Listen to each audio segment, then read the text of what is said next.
Yan. Ito po. Yan.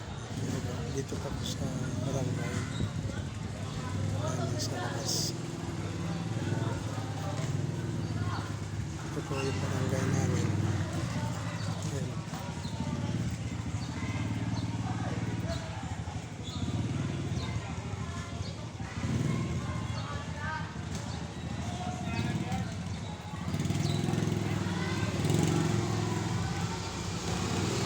Kaya sana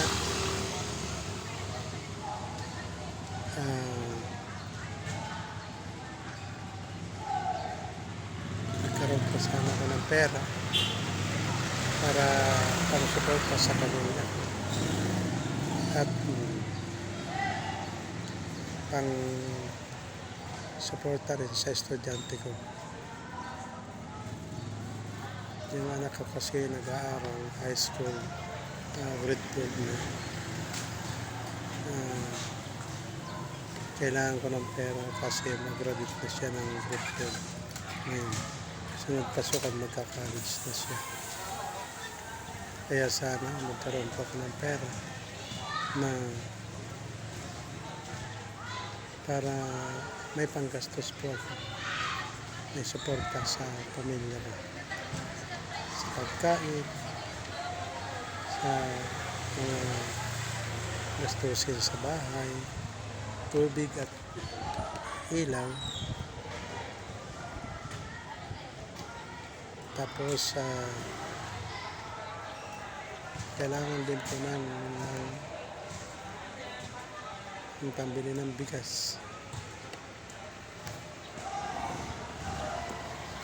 Kasi kailangan namin suporta.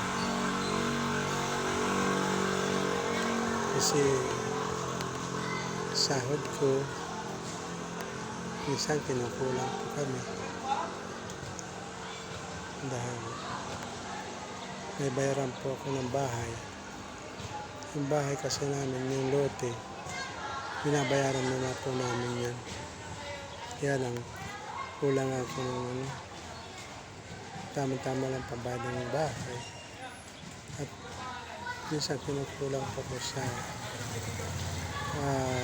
pambayad sa eskwelahan ng aking anak.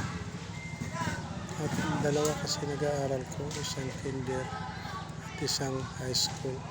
Grade 12 na yung high school ko. Kaya kailangan ko ng pera. Sana may maawa po sa akin. Mabigyan po ako ng pambayad ko.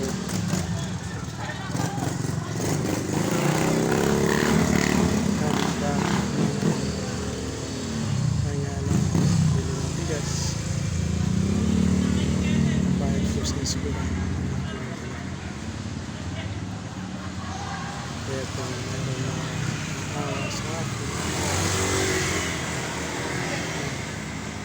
nabigyan ko ng pera para may panggastos.